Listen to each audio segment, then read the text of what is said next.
How to track your order on Amazon if you have placed a recent order through the Amazon shopping website, then how you can simply track it.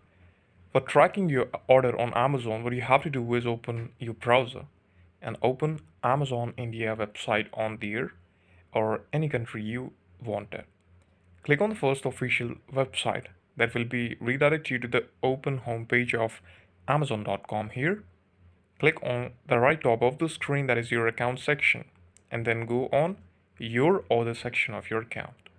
As you can see, I don't have any order right now in my order list, but if you have any type of order in this menu, it will be appeared here. And you have to click on the specific order you want to cancel. So click on that. Whenever you will click it, there will be an option on the bottom of every order that is cancel your order. If your product is not dispatched yet, you can cancel it from this menu.